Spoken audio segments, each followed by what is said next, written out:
আসসালামু আলাইকুম ওয়া রাহমাতুল্লাহ। প্রিয় দর্শক, আজ আমি আপনাদেরকে জানাবো চুগলখুরির ভয়াবহ পরিণাম সম্পর্কে। আমরা কম বেশি সবাই জানি, বিভিন্ন ওয়াজ নসিহত শুনে আমরা জানি যে চুগলখুরি একটা ভয়াবহ গুনাহ, বড় ধরনের একটি গুনাহ।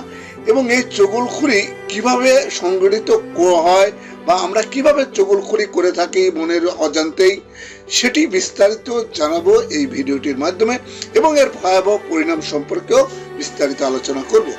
সবাইকে শেষ পর্যন্ত সঙ্গে থাকার জন্য বিশেষভাবে অনুরোধ করছি। বিসমিল্লাহির রহমানির রহিম। সমাজের সবচেয়ে মন্দ লোক হচ্ছে চুগলখোর। মানুষে ফাটল ধরানো ও বিরোধ সৃষ্টি করাই তার কাজ। কিয়ামতের দিন তার জিহ্বা হবে আগুনের। চুগলখুরি কবর আযাবের অন্যতম কারণ। বিশৃঙ্খলা সৃষ্টির উদ্দেশ্যে একজনের দোষ অন্যজনের কানে পৌঁছে দেওয়াকে চুগলখুরি বলা হয়। চুগলখুরের লক্ষ্য থাকে দুই ব্যক্তির মধ্যে ফাটল ধরিয়ে দেওয়া। আনাস রাদিয়াল্লাহু তাআলা আনহু থেকে বর্ণিত, রাসূল পাক সাল্লাল্লাহু আলাইহি ওয়াসাল্লাম বলেন, তোমরা কি জানো চুগলখুরি কি? সাহাবীরা বলল, আল্লাহ ও তার রাসূল সাল্লাল্লাহু আলাইহি ওয়াসাল্লামই ভালো জানেন। রাসূল পাক সাল্লাল্লাহু আলাইহি ওয়াসাল্লাম তখন বলেন, চুগলখুরি হলো বিশৃঙ্খলা সৃষ্টির উদ্দেশ্যে একের কথা অন্যের কানে পৌঁছায় দেওয়া বা লাগানো। ইসলামী শরীয়তে চুগলখুরি হারাম বা নিষিদ্ধ কাজ। এমন গর্হিত কাজে যারা লিপ্ত তারা চতুরতার আড়ালে নিজেদের প্রকৃত রূপটা লুকিয়ে রাখে। কিন্তু আল্লাহ বলেন, এরা লোকদের কাছ থেকে নিজেদের কর্মকাণ্ড আড়াল রাখতে পারে, কিন্তু আল্লাহর কাছ থেকে গোপন করতে পারে না। এটি সূরা নিসার 108 নম্বর আয়াতে বর্ণনা করা হয়েছে। রাসূল পাক সাল্লাল্লাহু আলাইহি ওয়াসাল্লাম বলেছেন, চুগলখোর জান্নাতে প্রবেশ করবে না। এটি সহিহ বুখারী শরীফের হাদিস নম্বর 5709। চুগলখুরির একটি অতি নিকৃষ্ট কাজ হলো স্বামীকে স্ত্রীর বিরুদ্ধে এবং স্ত্রীকে স্বামীর বিরুদ্ধে খেপিয়ে তোলা, যাতে তাদের সম্পর্ক ভেঙে যায়। এই কাজটিতে শয়তান খুব বেশি খুশি হয়। অনুরূপভাবে অফিসের এক কর্মজীবী অন্য কর্মজীবীর বিরুদ্ধে বস কিংবা দায়িত্বশীলকে কথা লাগানো, উদ্দেশ্য ওই কর্মজীবীর ক্ষতি সাধন করা এবং নিজেকে দায়িত্বশীলের শুভাকাঙ্ক্ষী হিসেবে তুলে ধরা।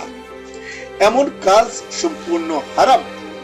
আবু হুরায়রা রাদিয়াল্লাহু তাআলা আনহু বলেন, রাসূল পাক সাল্লাল্লাহু আলাইহি ওয়াসাল্লাম বলেছেন, প্রতি সপ্তাহে সোমবার ও বৃহস্পতিবার বান্দাদের কর্ম আল্লাহর দরবারে পেশ করা হয়। তখন সব মুমিন বান্দাকে ক্ষমা করে দেওয়া হয়, শুধু ওই ব্যক্তি ছাড়া যার ও তার অন্য ভাইয়ের মধ্যে বিদ্বেষ ও শত্রুতা আছে। এদের বিষয়ে বলা হয়, এদের বিষয় স্থগিত রাখো যতক্ষণ না এরা ফিরে আসে।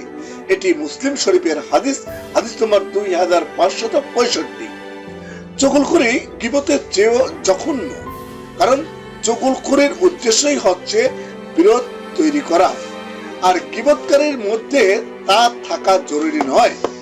অন্যের দোষ যা বাস্তবেই তার ভিতর আছে তা বলাও গীবত, কিন্তু চুগলখুরি অন্যের নামে মিথ্যা কথা বলার মাধ্যমে হতে পারে। চুগলখুরি কবরের আযাবের অন্যতম কারণ। একবার রাসূল পাক সাল্লাল্লাহু আলাইহি ওয়াসাল্লাম কোথাও যাচ্ছিলেন। দুটি নতুন কবরের পাশ দিয়ে অতিক্রম কালে দাঁড়িয়ে দোয়া করেন। এরপর খেজুরের একটি ডাল দুই টুকরা করে কবর দুটিতে পুঁতে দেন। সাহাবায়ে কিরাম রাদিয়াল্লাহু তাআলা আনহু এর কারণ জিজ্ঞেস করলে রাসূল পাক সাল্লাল্লাহু আলাইহি ওয়াসাল্লাম বলেন, কবর দুটিতে শাস্তি হচ্ছে। এমন কোন গুনাহর কারণে শাস্তি হচ্ছে না যা থেকে বেঁচে থাকা কঠিন ছিল। সহজেই তারা ওইসব থেকে বাঁচতে পারত, কিন্তু বেঁচে থাকেনি। একজন প্রস্রাবের ফোঁটা থেকে বেঁচে থাকতো না, অন্যজন চুগলখুরি করে বেড়াতো। এটি সহিহ বুখারী শরীফের হাদিস নম্বর 5728। চুগলখুরের আরো শাস্তির কথা হাদিসে বর্ণিত হয়েছে। রাসূল পাক সাল্লাল্লাহু আলাইহি ওয়াসাল্লামকে স্বপ্নে জান্নাত ও জাহান্নাম দেখানো হয়েছিল। এ বিষয়ে বর্ণিত হাদিসে চুগলখোরের শাস্তির কথা বর্ণনা করা হয়েছে। সেখানে আছে রাসূল পাক সাল্লাল্লাহু আলাইহি ওয়াসাল্লামকে বলা হয়েছে, ওই ব্যক্তি যার কাছে গিয়ে দেখেছেন যে তার মুখের এক ভাগ মাথার পেছন দিক পর্যন্ত, এভাবে নাসারন্ধ্র ও চোখ মাথার পেছন দিক পর্যন্ত চিরে ফেলা হচ্ছিল, সে ওই ব্যক্তি যে সকালে নিজ ঘর থেকে বের হয়ে এমন মিথ্যা বলে যা চারদিকে ছড়িয়ে পড়ে। এটি সহিহ বুখারী শরীফের হাদিস, হাদিস নম্বর 7047।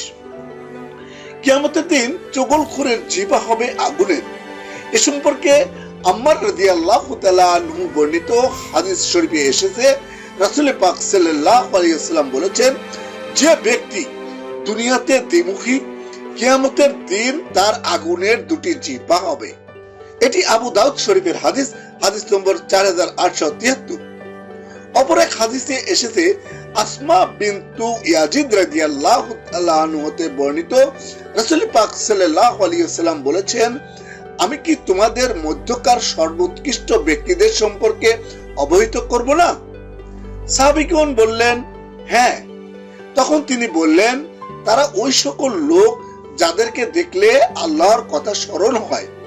তিনি আরো বললেন, আমি কি তোমাদের মধ্যকার নিকৃষ্টতম লোকদের সম্পর্কে অবহিত করব না? সাহাবীগণ বললেন, হ্যাঁ। তখন তিনি বললেন, যারা চুগলখুরি করে বেড়ায়, বন্ধুদের মধ্যে বিবাদ সৃষ্টি করে এবং পুণ্যবান লোকদের দোষ ত্রুটি খুঁজে বেড়ায়। এদের ব্যাপারে সতর্ক করে মহান আল্লাহ তাআলা বলেন, আর তোমরা তার অনুসরণ করো না, যে কথায় কথায় কসম করে, যে লাঞ্ছিত, যে পশ্চাতে নিন্দাকারী, যে একের কথা অন্যকে লাগিয়ে বেড়ায়। এটি সূরা কলমের 10 থেকে 11 নম্বর আয়াতে বলা হয়েছে। সুতরাং প্রত্যেক মুমিনের জন্য দুনিয়া ও আখিরাতের সার্বিক কল্যাণ ও অকল্যাণের কথা বিবেচনা রেখে চুগলখুরির পথ পরিহার করা উচিত। আল্লাহ তাআলা মুসলিম উম্মাহকে সেই তৌফিক দান করুন, আমিন। প্রিয় দর্শক, যদি আমার ভিডিওটি ভালো লেগে থাকে এবং এই ধরনের ভিডিও আরো পেতে চান, তাহলে অবশ্যই চ্যানেলটি সাবস্ক্রাইব করে সঙ্গে থাকবেন এবং ভিডিওটি শেয়ার করে সকল মুসলিম ভাই বোনদের কাছে পৌঁছে দেবেন। সবাই ভালো থাকবেন। আল্লাহ হাফেজ।